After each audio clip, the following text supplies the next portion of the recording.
네, 안녕하세요. 비욘디 시청자 여러분. 저는 신경과 전문의 손유리라고 합니다. 저는 되게 오랜만에 나왔는데요. 저를 아시는 분이 있을지 모르겠습니다만 오늘도 많이 방송 참여해 주시길 바라고, 제가 오늘 말씀드릴 주제는 이제 뇌의 노화 그리고 뇌 건강에 대해서 전반적으로 말씀을 드릴 건데요. 하면서 궁금하신 거 있으면 바로바로 댓글이나 채팅창에 문의 남겨 주시고, 거기에 관해서 제가 강의를 그래도 간단하게 하면서 여러분들의 질문 받아서 그때그때마다 좀 녹여서 강의를 한번 이어가 보도록 하겠습니다. 네. 그 강의에 앞서서 제가 홍보 하나만 해도 될까요? 제가 이제 신경과 학회 채널을 저희가 운영을 하고 있어요. 그래서 지금까지는 이제 뭐 그냥 뭐 치매 학회나 아니면 두통 학회나 이런 곳에서 따로따로 분과별로 유튜브 채널을 운영을 하고 있었는데, 드디어 대한신경과 학회와 대한신경과 의사회의 이런 공식 채널이 생겼습니다. 그래서 뇌를 가장 잘 아는 사람들, 뇌 잘 알 TV라고 하는데요. 여러분들 다 검색해 보시고, 이제 막 시작해서 이제 영상이 그렇게 많지는 않지만 정말 앞으로 너무 어마어마한 재미있는 영상들이 기다리고 있고, 저희가 이제 출연하시는 분들 중에 다양한 교수님들과 전문의 선생님들도 나오지만 연예인도 나옵니다. 그리고 구독자 이벤트가 풍성하게 준비가 되어 있으니까요. 여러분들 이거 보시면서 저랑 얘기하시고 또 뇌 잘알 TV 채널도 구독을 해 주시면 너무 감사하겠습니다. 자, 그러면 이제 시작을 해 볼게요. 아, 신경과 사람들이 하는 거, 이제 뇌에서 팔다리까지 쭉 우리 몸에 퍼져 있는 뇌와 척수신경, 뭐 근육까지 이런 말초신경까지 다루는 과인데요. 여러분은 이 뇌 건강에 대해서는 한 번이라도 좀 신경을 써 보신 적이 있는지 모르겠어요. 사실 뭐 인체에서 가장 중요한 기관이 뇌다, 심장이다 이렇게 아무리 얘기를 해도, 이게 뇌나 심장이나 이런 주요한 장기들은 사실 눈으로 볼 수 있는 기관이 아니다 보니까 그냥 '내가 그냥 사는 거지 뭘 어떻게 관리하냐.' 싶을 수도 있거든요.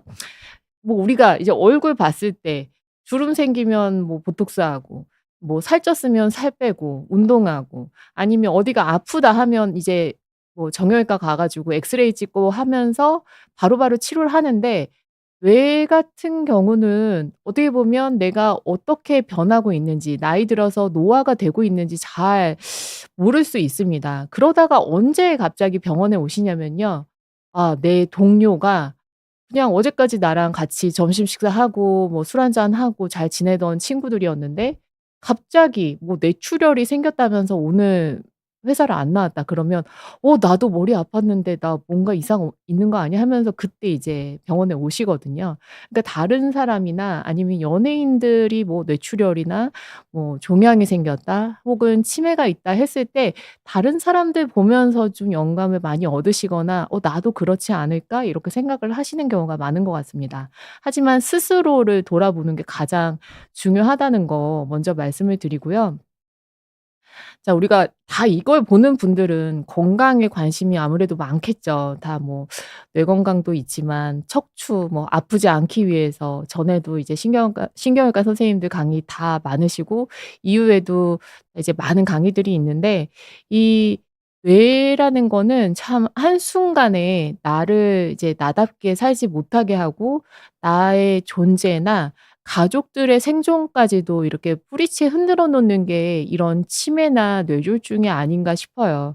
그래서 아무리 우리가 뭐 돈으로 뭐 차를 운전해 줄 그 사람도 고용하고 돈 벌어 줄 사람도 고용할 수 있지만, 여러분 대신 아파해 줄 사람을 구할 수는 없다고 스티븐 잡스가 말했다고 합니다. 그래서 이런 좋은 말이다 해서 제가 가져와 봤고요.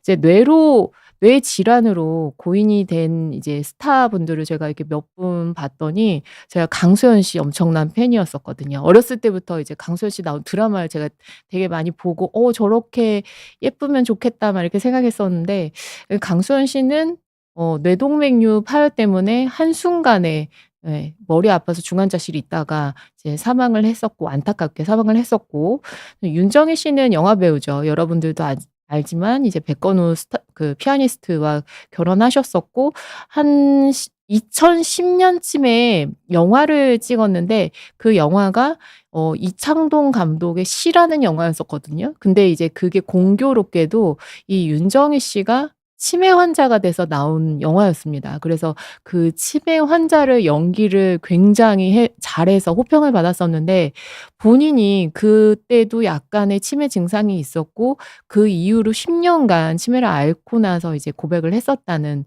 그런 얘기가 있었고요. 오른쪽은 우리 그 방실이 씨 가수신데 무려 44세 되게 젊은 나이에 뇌졸중이 생겼더라고요. 그래서 44세에 쓰러진 이후로 계속 그냥 병원에서 재활 치료하면서 이렇게 지내셨던 분입니다. 그래서 여러분들도 '아 나 아직은 나 젊은 것 같은데.' 이렇게 생각하시지 마시고 지금이 가장 건강할 때 뇌 건강을 지키시는 게 가장 좋을 것 같아요. 그래서 뇌를 노화시키는 3 가지 우리가 뭐 진짜 특정한 질환이 있을 때는 병원에 가야 되겠죠. 막 지금 머리 아파서 깨질 것 같은데 내가 지금 당장 이거를 보고 계시면 안 됩니다. 근데 내가 평소에 건강하고 건강한 상태에서 뇌가 쪼끔이라도 노화되거나 이제 좀 늙거나 건망증이 더 생기거나 할 수 있는 이 3 가지 요소가 뭘까? 생각해 보면 첫 번째가 수면 장애, 두 번째 스트레스, 세 번째 먹는 음식 이게 아닐까 해요. 그래서 이거를 차례차례 한번 보도록 하겠습니다. 네. 첫 번째는 이제 수면 장애인데요. 자 사람들 과연 이제 여러분들 다 포함해서 몇 시간씩 주무실까요? 저는 정말 죽었다 깨나도 7 시간 자지 않으면 다음날 생활이 안 되거든요. 근데 이제 사람에 따라서 6 시간 자도 충분하다. 아니면 나는 9 시간, 10 시간을 자야 다음날 좀 기능을 한다. 이런 분들도 있을 텐데 어 뭐 당연히 이제 사람마다 이런 수면에 대한 시간이 다 다르겠지만 보통은 한 6 시간 반에서 7 시간 반, 6 시간에서 8 시간 정도는 자야 충분한 수면이라고 할 수 있습니다. 예전에는 잠 많이 자면 뭐 "게으르다. 너 대학 갈 수 있겠냐." 이렇게 이제 비난을 받았었는데 요즘에는 그렇지 않죠. 고등학생들도 잠을 잘 자야 다음날 시험 잘 본다라는 것도 잘 알고 있고 그래서 애들이 그 시험 전날에 잠을 꽤 잘 자더라고요. 그래서 이런 회사 운영하시는 분들이나 큰 중요한 일을 앞두고 계신 분들은 그 전날에 잠을 잘 자는 게 굉장히 중요합니다. 이 예로 요 동일인이에요. 보시면은 46세 영국인인 사라 차머스라는 사람이 있었는데 평소에 8 시간 정도 잠을 자는데 딱 5 일간 6 시간만 한번 자 보라 이렇게 수면 박탈을 했다고 합니다. 그랬더니 얼굴 보시면 이렇게 젊은 얼굴에서 갑자기 눈이 제대로 떠지지도 않고 얼굴은 뻘겋고 다크서클도 있고 주름이 더 많이 생긴 것 같지 않나요? 이렇게 얼굴 노화가 급격하게 생기면서 이분의 그 얘기에 따르면 내가 사소한 것도 잘 잊어버리고 그리고 그렇게 단 게 많이 땡겼다고 하더라고요. 그래서 이 수면 장애라는 거는 정말 하루만 못 자도 사람을 약간 좀 늙게 만들 수 있는 게 머리부터 발끝까지 피부 전체 다 늙게 만들 수 있는 게 노화가 아닌가 싶습니다. 그래서 뭐 유명한 사람들도 그 건강 관리나 이런 그 롱런하는 비결이 뭔가요? 이렇게 물어보면 다 수면이라고 해요. 물론 이제 일을 열심히 하는 자영업자들이나 이제 사장님들은 '잠을 아껴서 내가 일을 한다.'라고 생각할 수 있지만 어느 정도 일이 좀 탄탄대로에 가고 안정된 이후부터는 이 의사결정하는 게 굉장히 중요하기 때문에 중요한 결정을 앞두고 있거나 정말 중요한 행사가 있거나 그럴 때는 수면이 가장 큰 이제 자산이고 굉장히 중요하게 잘 지켜야 될 것이다라고 할 수가 있겠습니다. 수면 부족이 위험한 이유 정말 24 시간 이상 깨 있으면 음주운전 수준의 인지 저하가 생기고요.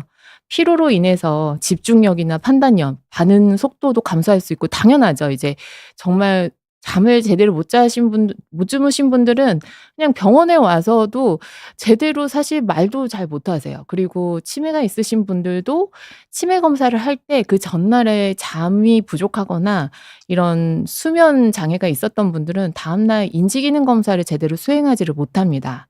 그리고 여러분들 이거 보시면 졸음운전의 사고율이 음주운전보다 높다 그래요. 그래서 정말 이게 '술 마신 것보다 더 심각하구나.' 그렇게 느낄 수가 있고, 장기적인 수면 부족은 뭐 사고나 이런 것도 일으킬 수 있지만 치매나 우울증, 심장병 위험을 증가시킬 수 있습니다. 자, 중간에 10분 됐으니까 질문을 몇 가지 좀 받아 볼게요. 외할머니께서 치매 증상이 있습니다. 가끔 저희가 누군지 물어보고 이름도 까먹고 그러시는데 레캔비를 쓰기에는 너무 늦은 걸까요? 이제 레캔비가 들어와서 치매 초기인 분들이 많이 사용하고 계시는데요. 레캔비를 사용을 한 때는 이제 그 조건이 있습니다. 그러니까 이제 치매가 너무 진행됐을 때는 사실 쓰는 게 별로 의미가 없을 수도 있어서, 지금 이제 외할머니가 뭐 MRI도 찍고 인지기능 검사도 해서 치매가 어떤 단계의 치매고, 과연 알츠하이머 치매인지 혈관성 치매인지 루이스체 치매인지 이런 증상에 대해서 진단을 정확하게 받는 게 중요하고, 가끔 이제 "누구냐."고 물어보시고 "사람을 잘 못 알아본다." 해서 약간 좀 안타깝기는 한데, 이 정도면 CDR 점수라고 하는, 우리가 이제 치매 중증도 척도 검사를 했을 때 한 2점 정도로 체크가 되는 경우가 있는데, 약간 진행을 하셨던 경우라면 레캔비를 사용하지 않는 경우도 있습니다. 물론 이거는 이제 사람에 따라서 다르고 검사에 따라서 다르기 때문에, 치매 증상만 있고 한 번도 검사를 제대로 하지 않아 봤다면 한번 다시 병원에 가서 상의를 해 보시는 게 가장 정확할 것 같습니다. 네. 동그리 님. 동그리 님 좀 익숙한 것 같아요. 예전에 질문 좀 많이 주시지 않았어요? 남편이 걷다가 양쪽 무릎이 툭툭 접히는 증상이 1년 됐는데 오금이 접힌다고요. 뇌와도 관련이 있을까요? 목 디스크가 있긴 합니다. 이제 걷다가 약간 무릎이 툭툭 접히는 증상이라고 했을 때는 걸을 때 모습을 좀 봐야 되는데, 그 허벅지나 이런 근육에 힘이 빠지면 툭툭 접히는 증상이 생길 수도 있고요. 그런 경우에는 보행이 약간 이렇게 좀 갸우뚱갸우뚱하면서 균형 잡기 힘든 증상들이 생기거든요. 만약에 이제 양쪽 다리 다 그렇다면 뇌보다는 척추 문제이실 가능성이 있기는 합니다. 목 디스크로는 볼 수는 없고, 이런 척추에 이제 요추라든가 추간판에 문제가 있을 때, 척수증이 있을 때 보행장애가 생기는데요. 무릎이 당연히 아프거나 아니면 다른 근골격계 질환으로도 생길 수 있기 때문에, 이거는 신경과나 정형외과 같이 있는 곳에서 한번 진찰을 받아 보시는 게 좋겠습니다. 네. 하나만 더 받아 볼까요? 네, 중간에 끊고 강의를 다 할 수 있을지 모르겠는데 다음에 또 나오죠 뭐.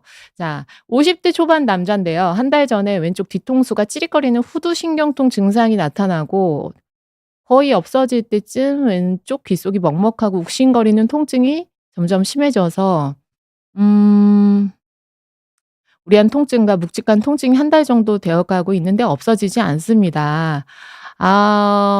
제가 저거 보니까요. 저런 분들이 저한테 굉장히 많이 오시는데, 일단 뒤통수가 찌릿찌릿할 때 후두신경통이 있잖아요. 근데 이제 후두신경통이 그냥 가만히 있는 후두신경이 괜히 이렇게 눌리거나 하지는 않거든요. 거의 대부분 경추, 그러니까 이제 목에 이쪽에 문제가 있는 경우가 있습니다. 그래서 목이 거북목이 있거나 목 디스크가 있거나 할 때 이쪽에서 쭉 뒤통수로 올라오는 게 후두신경통인데, 이 후두신경을 눌러서 전기통하듯이 막 찌릿찌릿하는 경우가 있거든요. 근데 여기 목에서 올라오는 후두신경이 갈라지면서 귀 쪽으로 나타난, 귀 쪽으로 연결되는 신경이 같이 갈라져요. 그래서 이 귀 속으로 막 찌릿거리는 분들도 굉장히 많습니다. 그래서 이거는 후두신경통처럼 이게 귀 쪽에 있는 말초신경이 포착되면서 생긴 신경통이 같이 생기셨을 가능성이 있고요.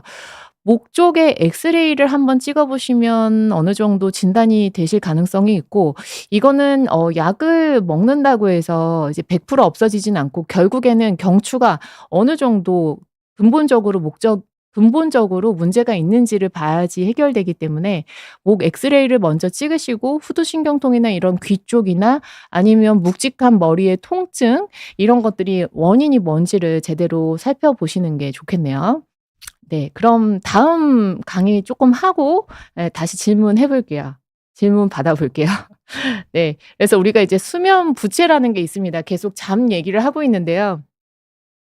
결국엔 잠을 못 자면 이렇게 부채가 쌓입니다. 그러니까 빚을 지고 있다는 거죠. 수면 부채라는 거는 이런 수면 의학계에서 쓰는 정식 용어인데 본인이 각자 이제 타고난 생활 패턴도 있고 이제 생체 리듬도 있고 유전자상 다르기 때문에 이런 적정 수면 시간은 다 다르지만 부족한 수면이라는 게 이게 이제 부채와 같아서 내 몸에 계속 쌓이게 되면 우리가 은행에 이자 갚듯이 뭔가 부정적인 영향을 미치게 된다는 거죠. 뭐 예를 들어서 우리가 되게 잠을 못 자면 그냥 성격이 안 좋아지면서 되게 예민해질 수 있고 아니면 기분이 좀 다운될 수도 있고 사람들하고 인간관계 맺는데 잠도 못 잤는데 뭐 지금 나가 가지고 사람들하고 수다 떨거나 그럴 여유가 안 생기는 거죠. 그래서 당연히 그리고 그다음 날에 회사에서 제대로 된 활동을 할 수 없기 때문에 잠을 못 자는 거는 결국에는 빚을 지게 된다는 얘기입니다. 수면 얼마나 중요하고 어떤 역할을 하냐면요. 이 잠이라는 게 철저한 뇌를 위한 뇌에 의한 이제 필수 과정이라고 할 수 있습니다. 그래서 성장 호르몬이 나오는데 수면 과정에서 성장 호르몬이라는 게 아이들한테만 나오는 게 아니고요. 성인에서도 굉장히 중요한데요.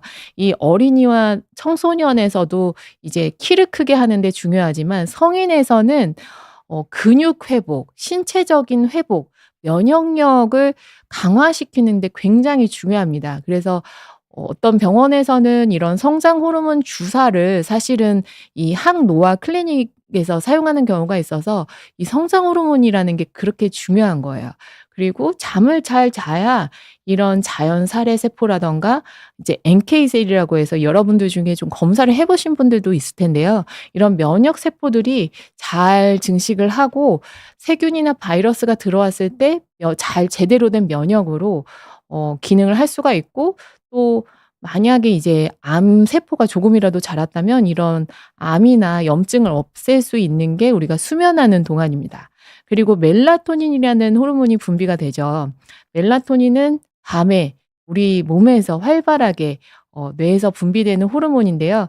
이 멜라토닌은 약으로도 많이 드시기도 하는데 굉장히 요즘에 떠오르는 대체제로 이제 각광을 받고 있어요. 활성산소도 중화시키고 해독 작용도 하고 암세포에 대항하고 마치 뭐 멜라토닌이 모든 걸 해결하는 것 같은 굉장히 많은 찬사를 받는 이제 이런 호르몬으로 또 떠오르고 있습니다. 근데 이제 제가 가장 중요하게 생각하는 거는 이 수면으로 인한 기억의 정리인데요. 우리가 잠을 잘 때 뇌가 청소가 됩니다. 우리가 낮에 활동도 하고 머리도 많이 쓰고 스트레스도 받고 이러다 보면 뇌에 노폐물이 많이 쌓이는데요. 그게 수면하는 동안에 싹 이렇게 뇌척수액이 돌면서 글림파틱 시스템이라는 것을 통해서 뇌의 노폐물이 청소가 되기 때문에 잘 주무셔야 됩니다. 이게 깨어 있을 때도 있지만 잠을 잤을 때 이런 글림파틱 시스템으로 인한 뇌 청소 과정이 2배 이상 올라간다고 하기 때문에 수면이 정말 중요하겠죠. 그리고 또 이제 잠을 잘 못 자면 이런 식욕 호르몬인 그렐린이 늘면서 약간 좀 살이 좀 찌고요. 살이 찌게 되면 그냥 단순히 보기에 나쁜 것뿐만 아니라 우리가 이런 대사 질환도 생기고 결국에는 이런 비만이 생기는 건 또 뇌 건강과 연결이 되기 때문에 수면이 또 많은 영향을 미치게 됩니다. 당연히 집중력과 판단력에도 영향을 미치게 되고요. 예전에 이제 본 사고들을 보면 체르노빌 원전 사고나 이런 우주 왕복선의 폭발 이런 대형 사고들도 잘 보면 무슨 누가 막 단체로 뭘 잘못해서 생기는 게 아닙니다. 의외로 야간 근무자들이 수면이 박탈된 상태에서 그냥 간단한 실수, 제어 실수로 인해서 정말 수십만 명의 사람들이 이렇게 다치고 사망하고 이런 일들이 있거든요. 최근에도 사실 많은 이런 수면 장애로 인한 사고들이 있지만 최근에 생긴 사고는 제가 좀 속상해 가지고 말하기 힘들고요. 그냥 병원에서 있는 일만 하더라도 인턴이나 레지던트들이 제대로 잠을 자지 못하면 다음 날에 환자분들한테 설명하기도 어렵고 이런 체열 사고나 뭐 이런 주사할 때 사고 이런 것들도 이런 수면과 연관이 많은 경우도 굉장히 많습니다. 그래서 수면은 좀 제가 생각했을 땐 법적으로 좀 해 줘야 되지 않나 싶은데요. 우리가 이런 시간을 느끼는 거는 단시 뭐 이렇게 햇빛 보고 아니면 어두워지고 이렇게 시계도 보고 이래서가 아니라 일주기 시계를 몸 안에 뇌 속에 가지고 있기 때문입니다. 이걸 생체 시계라고 하는데요. 그래서 해 뜨는 시간에 이렇게 뇌에서 각성 물질인 뭐 도파민이나 노르에피네프린 그리고 오렉신이라는 게 나오고, 밤에는 졸음 물질인 이런 가바라든가 멜라토닌 이런 것들이 나옵니다. 그래서 매일 아침마다 나도 모르게 이렇게 눈이 떠지고, 또 때가 되면 화장실 가고 배고프고 하는 거는 우리 몸에 있는 생체 시계가 정말 정확하게 잘 돌아가기 때문에 생기는 거거든요. 그런데 이 생체 시계가 이상하게 돌아가는 사람도 있습니다. 이렇게 밤에만 딱 눈이 떠지는 사람들도 있고. 근데 나는 생체 시계는 정상인데 어쩔 수 없이 직업상 이렇게 무시하고 살아야 되는 야간 근무하는 사람들이 있어요. 이런 분들은 음주나 흡연이 악화될 위험도 18%나 높고, 심뇌혈관 가능성은 물론 당뇨나 비만 등에도 시달릴 위험이 높다고 합니다. 자, 잠을 잘 못 잔다면 우리가 건강한 수면을 위한 수면 위생 실천법 10가지 가지, 이거 이렇게 핸드폰 가지고 있다면 사진 찍으시면 좋을 것 같아요. 예. 왜냐하면 이게 항상 병원에 오셔서 "잠 못 자니까 수면제 주세요." 이렇게 하시지 마시고요. 사실 요것만 지키셔도 약 끊으실 수 있거든요.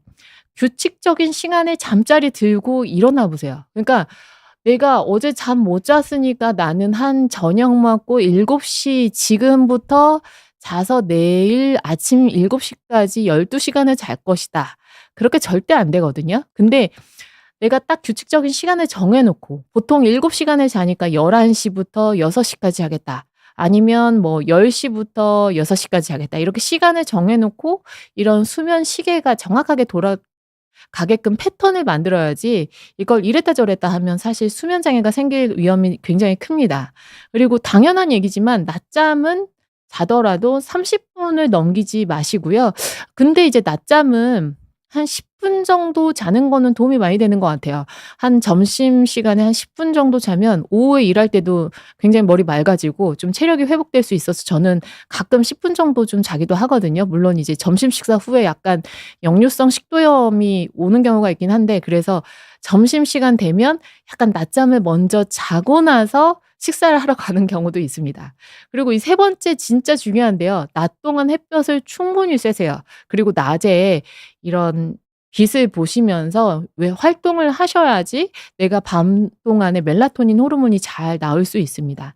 그리고 맨 마지막에 보시면은 잠자리에서 반복적으로 시간 확인한다. "나 오늘 못 잘 것 같아. 벌써 새벽 12 시야. 벌써 새벽 1 시야. 못 어떡해. 나 지금도 아직도 못 자고 있어." 이러면 더 못 주무신다는 거죠. 그래서 그냥 마음 편안하게 생각하시고, 어쩌다 뭐 '누워 있으면 졸리겠지.' 이렇게 하다 보면 그냥 명상하면서 가만히 있으시면 굉장히 숙면을 취하실 수 있으니까 좀 마음을 느긋하게 가지시는 것도 중요합니다. 자, 그래서 일단 두 번째 뇌 노화 스트레스 가기 전에 질문 몇 가지 받아볼게요. 네. 원장님, 포스파티딜세린을 먹고 있습니다. 꾸준하게 먹으면 쪼그라드는 뇌를 지킬 수는 있나요? 이 포스파티딜세린 진짜 어쩌면 좋을까요? 네. 건강기능식품 드시는 거 음 그냥 좋아하시고 이거는 그냥 음식처럼 생각하세요. 그러니까 내가 이거 사 먹고 싶고 내가 경제적인 여유도 있고, 그래서 아니면 누가 뭐 딸이 사 줬고 하면 그냥 드시면 됩니다. 근데 저걸 먹었다고 해서 치매가 예방되진 않아요. 저도 이제 죄송하게도 이거 유튜브에서만 말할 수 있는 거지만, 뭐 심지어는 공영 방송에서도 이런 PPL 광고라고 하잖아요. 우리가 포스파티딜세린, 뭐 멜라토닌, 글루타치온, 제가 요거 세 가지에 대해서 말씀을 많이 하는데요. 제가 나와서 여러분들 포스파티딜세린에 대해서 많은 좋은 얘기를 하더라도 이거는 각본에 그냥 짜여진 대로 제가 말한다는 거를 좀 알아주셨으면 좋겠습니다. 그래서 포스파티딜세린이 좋고 좋은 영양제고 드시면 좋지만 이걸로 인해서 쪼그라든 뇌를 지키는 거에 대한 기대는 많이 하시지는 말라. 그냥 '콩 단백질에 있는 아미노산이다.' 이렇게 생각하시면 될 것 같습니다. 네. 건강이 최고님.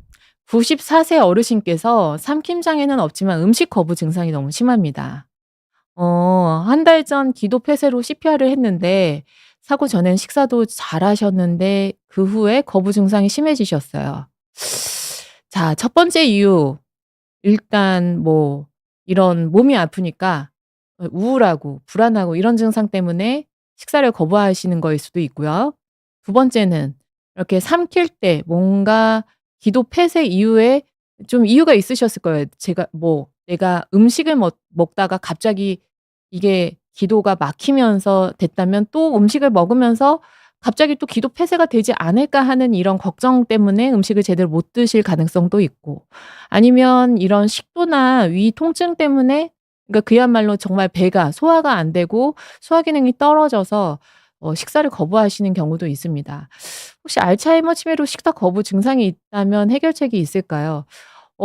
저는 보면 이런 분들 많잖아요. 근데 이제 항우울제 중에 보통은 식사 잘 못하시는 분들이 굉장히 다운돼 있고 체력도 많이 낮고 그리고 수면도 제대로 취하지 못하고 그러시는데, 항우울제 중에 이제 좀 식욕이 돋는 약들이 몇 가지 있습니다. 지금 뭐 상품명을 제가 말씀을 해 드리기는 힘들지만, 그런 것들을 드시거나 아니면 이제 급여가 안 되긴 하지만 식욕 촉진제를 쪼끔 쓰면 또 굉장히 또 갑자기 잘 드시면서 그 이후에는 식사량이 좀 늘기는 합니다. 또 한 가지는 94세 어르신이니까 이제 좀 활동력이 많이 떨어지시잖아요. 기초 대사량도 떨어지시는데 활동력도 떨어지기 때문에 이게 내가 뭐 움직이고 해야 그래도 좀 식욕이 땡기는데, 그냥 하루 종일 누워 있다면 그야말로 식욕이 안 생기거든요. 그래서 좀 만약에 걸으실 수 있다면 활동을 좀 시켜 주시고, 만약에 알츠하이머 치매 약을 드신다면 처방하시는 선생님과 함께 이 식사 거부하는 거에 대해서 말을 해 보시고, 분명히 도와주는 약이 있으니까요. 이거에 대해서 좀 도움을 받으시면 좋겠습니다. 음. 글리아타민 등 뇌기능 개선 영양제는 치매 예방에 도움이 되긴 하는 건가요? 그러니까 이제 이런 거는 사실 이제 말하려면 또 1 시간이죠. 근데 글리아타민이 이제 콜린 알포세레이트, 이게 뇌기능 개선에 도움을 준다라는 논문 결과들이 있습니다. 있기는 한데 이제 이거를 뭐 보험 이슈 때문에 지금 한참 말들이 많은데요. 뭐 만약에 처방 받으셨다면은 저는 드시는 거는 좋다고 생각하고 저도 처방을 하고 있습니다. 그리고 요게 이제 다른 치매약하고 같이 드셨을 때 이제 시너지 효과가 있기 때문에 저는 처방을 많이 해 드리는데, 그냥 단순히 치매약으로서 94세 어르신인데 글리아타민만 드셨을 때 치매 증상이 좀 없어질 것이라고 하는 거는 좀 안 되고요. 나머지 치매 치료제와 먹었을 때 이런 쪼끔 약간 시너지 효과가 있을 수 있다, 요 정도로만 알고 계시면 좋겠습니다. 네. 미르슈아 님. "손가락 속에서 콕콕 찌르는 증상을 자주 접하는데 큰 질환일까요?" 큰 질환 아닐 것 같은데요. 깜짝 놀랄 때도 있고요. 예. 콕콕 찌르면 당연히 깜짝 놀랄 것 같습니다. 자, 신경과나 정형외과 가셔서 손가락에 뭔가 신경통인지, 정말 뭐 손가락에 뭐 인대에 문제인지 한번 의사 선생님과 상의를 해 보시면 좋겠습니다. 네. 어우, 질문들도 많고 같이 오신 분들도 많네요. 네. 강나영 님. 강나영 님 거의 비욘디 VIP 아니신가요? 선생님, 경도인지장의 치매 초기는 증상으로 확실한 구별점이 있을까요?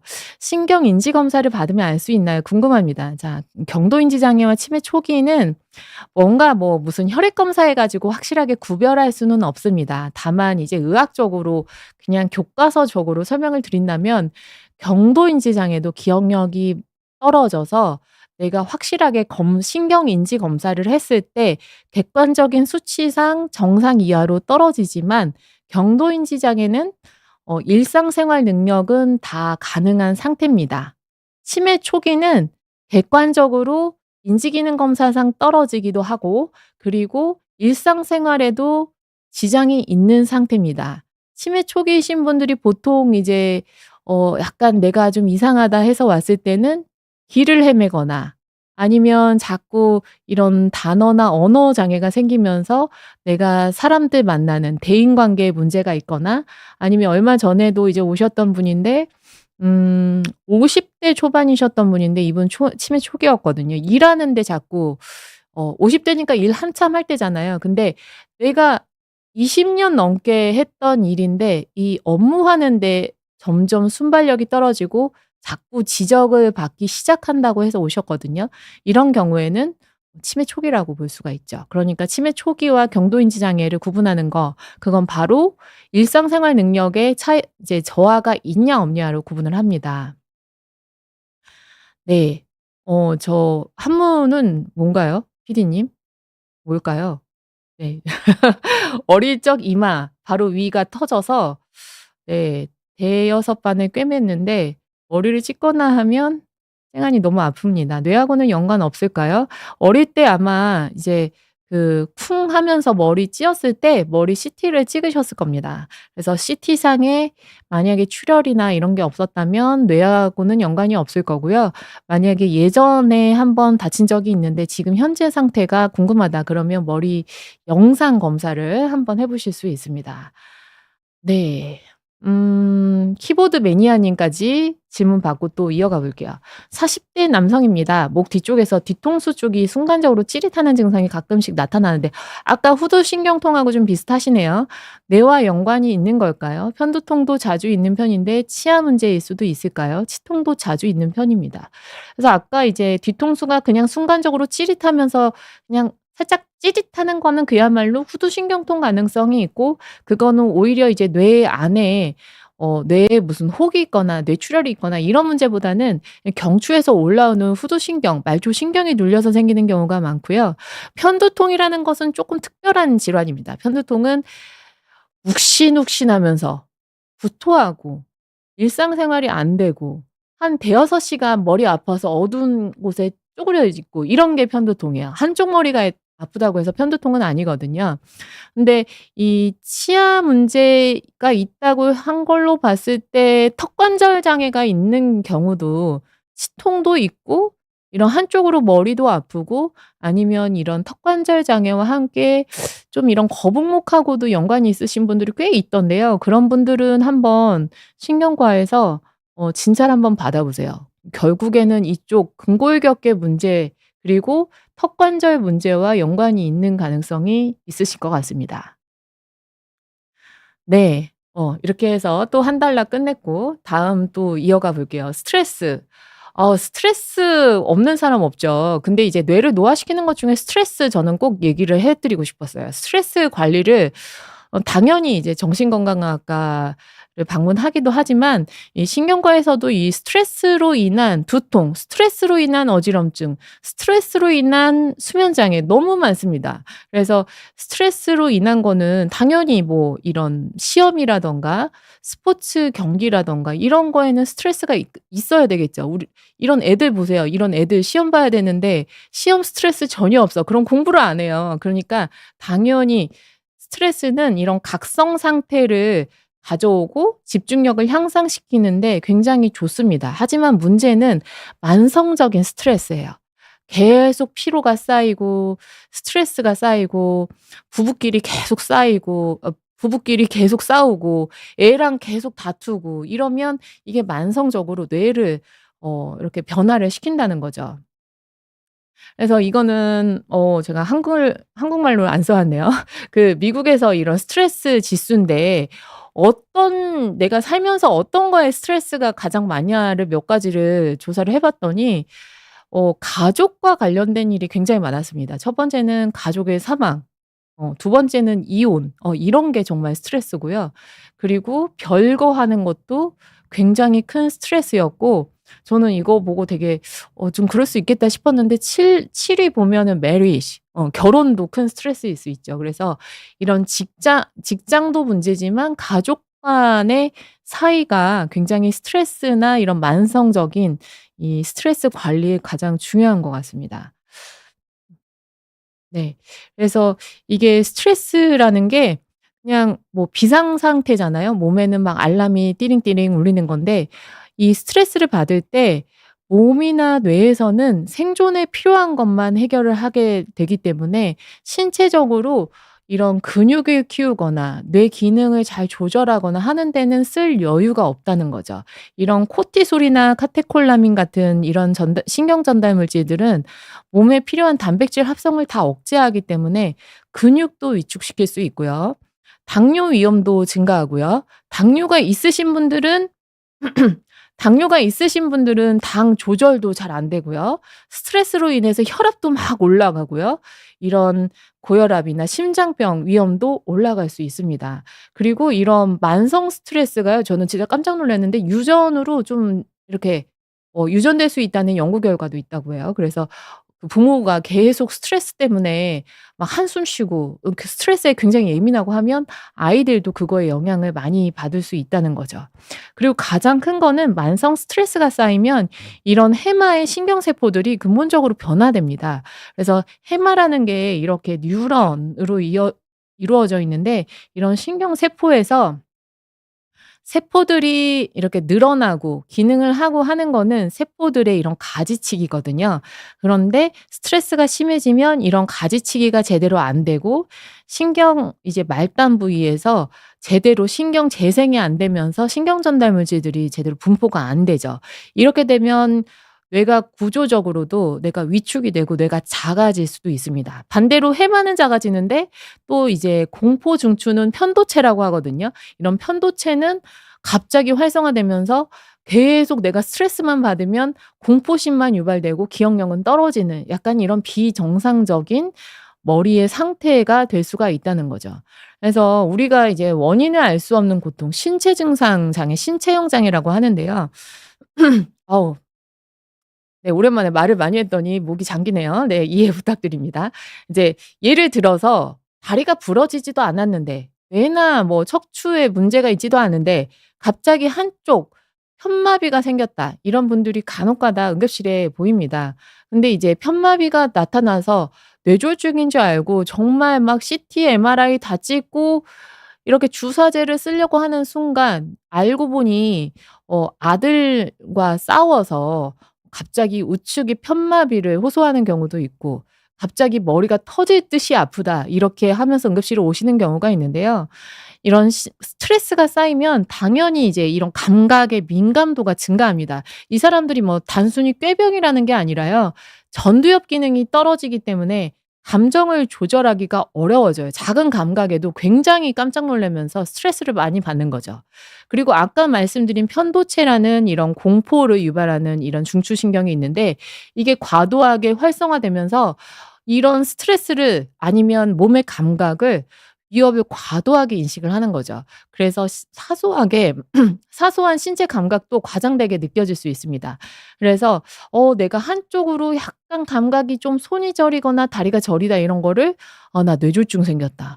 나 뇌종양 생긴 것 같아. 지금 당장 막 죽을 것 같아. 막 나 지금 당장 죽으면 어떡하지?' 이런 식으로 이제 받아들이는 사람이 있어요. 그래서 더욱 강하게 이런 스트레스로 인해서 뇌질환이 올 수도 있습니다. 이런 스트레스는 여러 가지 문제들도 이제 가져올 수 있는데 병원에 이제 스트레스 환자들이 많다고 했잖아요. 왜냐하면 이런 만성 스트레스가 세로토닌을 포함해서 이런 기분 조절하는 뇌의 신경 전달을 어 조절하는 신경 화학 물질도 궁극적으로 변화를 시키기 때문에 뭐 단순히 우울증뿐만이 아니라 이런 뇌의 뭐 두통이라든가 어지럼증이나 인지저하 이런 것들이 굉장히 많이 생깁니다. 그래서 어르신들한테 이런 증상이 생기는데 어르신들이 그냥 '스트레스 많이 받는다. 아 우울하다.' 이런 걸로 본인의 감정을 표현하지 않거든요. 그러니까 유독 우리 어머니 아버지가 갑자기 막 의심을 해. "네가 가져갔지. 네가 내 통장에서 돈 빼갔지." 뭐 이러거나 아니면 짜증을 굉장히 많이 내거나 평소보다 말수나 식사량도 줄어들고 갑자기 이런 취미가 있었는데 뭐 화분 같은 거 되게 예쁘게 잘 가꾸고 물 주고 가지치기 잘하시고 그랬는데 어느 날 갑자기 집에 가 보니까 화분이 다 죽어 있어. 식물들이 다 죽어 있어. 그러면 이거는 우울이 좀 오신 게 아닌지 한번 의심을 해 보셔야 됩니다. 그래서 스트레스를 푸는 방법 저도 예전에 되게 스트레스 심하게 있을 때 인터넷으로 제가 스트레스 푸는 방법을 쳐 봤거든요. '다른 사람들은 어떻게 스트레스 푸나.' 했는데 결국엔 운동이더라고요. 결국엔 운동, 몸을 움직이자. 그래야지 이제 뇌를 조금 활성화시키면서 이런 땀을 통해서 좀 몸을 써야 이 에너지를 발산하고 결국에는 몸을 움직이지 않으면 머릿속에 있는 고민은 해결이 안 되더라고요. 그래서 운동을 꼭 하셔야 되고 오늘 아침에 오신 분은 그 같이 오신 그 사모님이 10,000 보를 넘어서 15,000 보를 걷게 맨날 만들어서 무릎이 아파서 이제 "스트레스 받는다." 이런 얘기를 많이 하셨는데 제가 그래서 그 쪽지에 어 "7,000 보만 걸으세요." 이렇게 써 드렸거든요. 그래서 너무 10,000 보에 집착하시지 말고 하루에 한 30분 오전 오후 식사하시고 30분만 걸으셔도 좋을 것 같고요. 일 주일에 3번 이상 가능하면 매일 좋아하는 운동을 하시는 것만으로도 이런 뇌를 움직이고 활성화시키는 데 도움이 많이 될 것 같습니다. 두 번째는 또 몸 운동했으면 머리도 운동을 해야죠. 뇌를 어떻게 자극할까요? 뇌를 자극하는 거는 지금 당장 뭐 수학의 정석을 다시 풀으라는 거는 아니고요. 새로운 취미에 도전을 해 보세요. 내가 좋아하는 일에 도전을 해 보시면 됩니다. 그래서 연세 드셔도 새로운 것에 관심을 많이 갖고 건강에 관심도 많이 갖고 뭐 이런 춤추기나 새로운 운동이나 이런 거에 도전하시는 분 너무너무 멋지다고 생각하는데요. 이 그림 아시나요? 혹시 이제 미국의 국민 화가라고 불리는 모지스 그랜마, 모지스 할머니의 그림인데 이분이 그림 되게 유명하거든요. 항상 이제 이런 화보에도 많이 나오고 하는데 이분이 75 세에 그림을 그리기 시작하셨대요. 그래서 101 세까지 사셨는데 75 세에 그림을 그리기 시작해서 101 세로 별세하시기 전까지 1,600 점의 그림을 남기셨다고 합니다. 그래서 뭐 꼭 그림 그리는 거라는 거는 아닌데 내가 '아 나 그러면 75 세까지 기다려야지.' 하시지 마시고 지금이라도 늦었다 생각하시지 마시고 새로운 운동 하던 것만 하시지 말고요. 제발 등산만 하시지 말고 좀 새로운 취미를 한번 도전해 보시면 어떨까 싶습니다. 또 한 가지는 이제 뇌를 위한 외국어 공부. 이제 외국어를 저희 부모님도 저희 어머니도 이제 듀오링고라는 어플을 굉장히 잘 사용하시는데요. 제가 그 어머니 때문에 듀오링고 그 1년 회 구독을 했거든요. 왜냐하면 1년 구독을 하면 가족들이 다 쓸 수 있더라고요, 이 링크만 보내주면. 듀오링고 같은 이런 어플을 통해서 막 그렇게 공부하지 않아도 하루에 한 10분 정도만 외국어를 공부해도 거기에 영어 공부라든가 뭐 프랑스어라든가 독일어라든가 중국어라든가 정말 쉽고 접근성 있게 외국어를 배울 수 있습니다. 근데 이제 외국어 공부를 해서 외국에 나가야 된다가 아니라 외국어를 이렇게 공부를 하는 것만으로도 우리가 안 쓰는 뇌의 영역을 사용할 수 있거든요. 그래서 외국어를 사용하는 거야말로 정말 진심의 이런 뇌 운동이 아닐까 싶고요. 외국어를 쓰는 사람들은 치매가 한 5년 정도 늦게 나타난다고 합니다. 치매가 좀 덜 걸려요, 외국어를 하시는 분들은. 그래서 그리고 60세 이후에 치매가 오더라도 다른 분들보다 훨씬 늦게 나고 경미하게 나타난다고 하니까 혹시라도 내가 쪼끔 기억력이 고민이고 뭐라도 해야 되는데 잘 뭘 해야 되는지 모르겠고 하면은 이런 외국어, 영어 공부 아니면 다른 좋아하는 외국어 공부를 하는 것을 추천을 해 드립니다. 그리고 뭐 여러 가지 이런 스트레스 해소법은 사람들 만나는 것도 중요한데요. 음. 벌써 42 분이네요. 예. 그래서 참 안타까운 게 저는 이제 스트레스 받았을 때 혼자 있는 것도 좋아하지만 누구랑 이렇게 대화로 푸는 게 너무 좋더라고요. 그래서 사람들 만나서 그 사람들한테 새로운 또 에너지를 얻고 쪼끔 쌓였던 스트레스도 좀 잊어버리고 이렇게 해서 푸는데 안타까운 게 우리 젊은 사람들도 그렇지만 노인분들도 이 운둔하시는 분들이 굉장히 많습니다. 운둔 얼마나 사람 안 만나면 운둔이냐.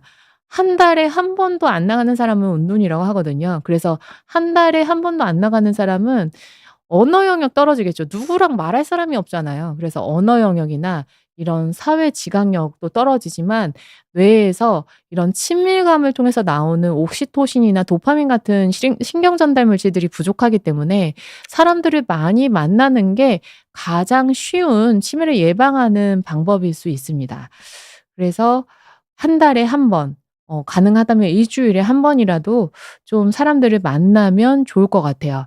그래서 이런 스트레스나 우울감은 단순히 내가 우울증이라서 생기는 게 아니라 그냥 뇌의 질환들, 머리에 뭔가 문제가 있어서 생기는 경우가 많기 때문에 내가 뭔가 좀 변화가 있고 우리 가족들이 안 하던 행동을 한다.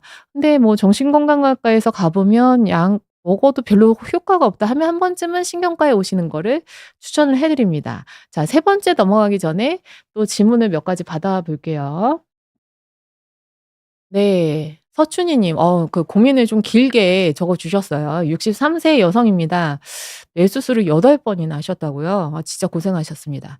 수면제 먹으면 치매 온다고 해서 걱정이 됩니다. 아. 제가 이것 때문에 영상을 하나 "수면제 먹으면 치매 와?"라는 영상을 만들었으니까 제가 링크로 집에 가서 달아 드릴게요. 수면제 먹는다고 해서 100% 치매 오지는 않습니다. 그리고 낮잠도 안 자고 커피도 안 먹어요. 수면제 계속 먹어도 되는지요? 만약에 일단 아까 말씀드린 수면 위생을 먼저 잘 지키셨죠? 그리고 63 세시면 비교적 젊은 편이에요. 근데 이제 뇌수술을 8 번이나 했기 때문에 머리에 이런 멜라토닌이나 이제 수면 패턴에 좀 변화가 오셨을 수도 있는데요. 약을 그래도 도움을 받아서 주무실 수 있다면 좀 유지를 하시는 게 좋고요. 그렇다고 해서 너무 과용을 드시지 마시기를 바랍니다. 뇌수두증, 관에 염증이 생겨서 빼는 수술 반대쪽으로도 다시 심었다고 하시네요.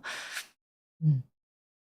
움직이지 않아서 그런지 살이 너무 찝니다. 집에서 좀 이렇게 스태퍼, 계단 운동 같은 것도 요즘에 이렇게 스태퍼 같은 것도 많이 나와 있어서 집에서도 운동하실 수 있거든요. 그래서 탄수화물 거의 먹지 않고 쉐이크나 닭가슴살 이렇게 드신다고요? 저는 지금까지 다이어트 쉐이크 먹어서 살 뺀 사람을 본 적이 없는 것 같아요. 한 진짜로요. 이게 다이어트 쉐이크를 먹고 배가 고파서 또 뭔가를 먹게 되거나 아니면 저 다이어트 쉐이크로는 절대 살 못 뺍니다. 그냥 정상적인 식사를 하시면서 아니면은 뭐 이런 그냥 밥을 한 반 공기로 줄이고 반찬도 좀 담백하게 드시면서 운동을 하시는 게 가장 좋고요. 그래서 좀 식단은 좀 건강하게 더 유지하시는 게 좋을 것 같고 기억 장치가 고장 나서 금방 얘기한 것도 기억을 못 하곤 합니다. 이분은 서춘희 님 지금 오늘부터 바로 먹는 것도 그냥 이제 좀 다양하게 드시고요. 쉐이크랑 닭가슴살 드시는 분들 제가 안타까운 게 뭐냐면 저 먹는 게 너무 정해져 있어요. 무조건 쉐이크나 닭가슴살만 먹다 보면 살도 안 빠지고 영양 불충분이 되면서 못 먹는 거에 대한 스트레스가 되게 많이 쌓이더라고요. 그래서 저는 그냥 다이어트 하시는 분들 저한테도 이제 다이어트 때문에 오시는 분들도 종종 있는데 그냥 식사량을 내가 먹는 거의 반으로 딱 줄이고 간식의 종류도 바꾸고 그냥 일상생활을 하면서 내가 '아 저걸 못 먹어서 막 스트레스 받는다.' 이런 게 좀 없어져야 길게 살을 잘 빼실 수 있거든요. 그래서 그거 먼저 하시고 그리고 수면제는 이거는 이제 처방하신 선생님하고도 상의를 해 봐야 되고 종류가 뭔지도 이제 봐야 되지만 수면제는 가급적 이제 줄여서 드시고 낮에 햇볕을 봐야 돼요. 운동을 지금 안 하시잖아요. 그래서 낮에 햇볕 보면서 운동하시는 걸 먼저 하시면 좋을 것 같습니다. 음. 송 님. 네. 뇌동맥류 수술을 2월 24 일에 개두술 받아서 3월 4 일에 퇴원했습니다. 3월 18 일이 첫 외래인데 병원에서 준 약을 잘못 배분해서 다 아이고. 네. 다 드셨어요. 뇌전증 예방약을 과복용하거나 그때까지 안 먹어도 될까요? 아니요. 드셔야죠. 예. 그 3월 4 일에 퇴원하셨을 때 받은 퇴원약이 있습니다. 그걸 가지고 근처에 있는 신경과나 신경외과에 가셔서 약을 좀 상의를 하시고 처방을 3월 18 일에 첫 외래니까 그때까지라도 며칠만이라도 좀 받아서 이번엔 제대로 드시기를 추천을 해 드립니다. 음. 고강도 운동을 하면 뇌를 씻은 것 마냥 스트레스 쫙 풀리던데 와 그러세요? 그런 효과는 몇 시간 정도 지속될까요? 꾸준히 하시면 고강도 운동을 하루 하시면 하루 종일 스트레스 쫙 풀리시는데 다음날 그다음 날도 계속 하셔야죠. 그래서 몇 시간이라고 딱 정해져 있는 건 아니고 하루에 한 번은 한 30분 정도는 고강도 운동을 하셔야 스트레스가 해결이 됩니다. 네 잠이 안 오면 수면제라도 먹고 자야 하나요? 네. 아니요. 수면제를 꼭 드시라는 게 아니고요. 일단 첫 번째 내가 왜 잠을 못 자는지 이유를 알아야 되겠죠. 내가 스트레스 때문에 못 자는 건지 커피를 마셔서 못 자는 건지 낮잠을 많이 자서 못 자는 건지 낮에 활동이 없어서 못 자는 건지 그걸 먼저 분석을 하시고 나서 그다음에 이게 이유다 하면 그 원인에 대한 거를 치료를 하셔야지 무조건 처음부터 "잠 안 오니까 수면제 먹을까요?" 이건 아닙니다. 그래서 이정욱 님은 본인께서 어떤 이유로 잠을 제대로 못 자는지를 한번 다시 보는 게 좋을 것 같아요. 자, 마지막으로 이거는 짧게 하고 갈게요. 이제 얼마 전에 기사에서 봤는데 음 네. 요 기사를 봤어요. 오늘도 계속 뜨던데 튀르키예에 있는 먹방 크리에이터가 비만 합병증으로 사망했다고 합니다. 뇌도 분명히 이게 우리가 이제 뇌에 좋은 음식이라는 거는 이 음식이 환경이거든요. 우리가 건강을 유지하는 데 필요한 환경이기 때문에 환경이 좋지 않으면 심장혈관, 뇌혈관 이런 몸의 신진대사들이 원활하지 않겠죠. 당연히 요즘 애들이 먹방 유튜버가 꿈인 애들이 많습니다. 저희 아들도 지금 먹방 유튜버가 꿈이다 해서 진짜 걱정이 많은데요. 이 먹방을 이렇게 하는 거에서 좀 많이 먹는 먹방은 이제 좀 지양해야 되지 않나 싶습니다. 그래서 너무 지금 보면 너무 비만하잖아요. 이분 젊은데 비만 합병증으로 사망했다고 하고요. 비만하게 되면 치매 유발 가능성이 굉장히 커집니다. 내가 그냥 잘 먹는 게 복이 아니고요. 일단 뇌로 가는 혈류가 줄고 이제 혈액순환 장애가 생기고 비만하면 당뇨, 혈압, 고지혈증 등이 생기는데 이걸로 인한 당뇨 합병증 아니면 고지혈증으로 인해서 뇌에 동맥경화가 생기면서 당연히 뭔가 인지 기능에 영향이 생기거든요. 그리고 이 비만한 사람들 뇌 위축이 어느 정도인지 보면 인지 기능 검사가 정상이더라도 뇌에 노화가 있다고 합니다. 보면 비만한 사람들은 뇌 부피 자체가 좀 적다고 하고요. 정상 체중인 사람들보다 10년 정도 나이 들어 보인다고 합니다. 그러니까 이제 좀 이렇게 비만한 사람들 보면 본인의 나이보다 좀 나이 들어 보이거든요. 근데 뇌도 역시 노화가 빨리 진행이 된다는 거죠. 그래서 딱 세 가지만 제가 말씀드릴게요. 첫 번째 트랜스 지방. 뇌에 뭘 먹어야 돼요가 아니고 뭘 안 먹는 게 중요하거든요. 뭘 안 먹어야 될지 세 가지만 짚어 드릴게요. 첫 번째는 이런 감자튀김 같은 트랜스 지방이 들어간 음식인데요. 이런 것들은 뇌 염증을 유발시킵니다. 끊임없이 이제 뇌 혈류도 감소시키고 알츠하이머 위험을 증가시켜서 인지 기능을 떨어지게 하는 원인이 될 수 있기 때문에 이 식품 라벨에서 부분 경화유라고 하는 이런 단단 딱딱한 지방들이 이제 섞어져 있는지 웬만하면은 이걸 좀 피해서 드시는 게 좋고요. 두 번째는 정제 탄수화물하고 설탕입니다. 당연히 이제 탄수화물 자체는 나쁜 게 아닙니다. 우리가 포도당을 통해서 뇌를 써야 되니까 탄수화물을 드시는 건 좋은데 흰 빵이나 이런 흰 파스타나 설탕이 과도하게 들어간 거는 우리 뇌에 혈당 스파이크가 오르락내리락 하면서 집중력도 떨어지고 사람이 굉장히 피로해져요. 그래서 딱 먹으면 내가 되게 각성되는 것 같다가도 한두 시간 후에는 이 담배 끊는 사람들 막 한두 시간 지나면 되게 초조해진다고 하잖아요. 이런 것처럼 되게 막 초조해지고 더 집중력이 떨어지고 그렇거든요.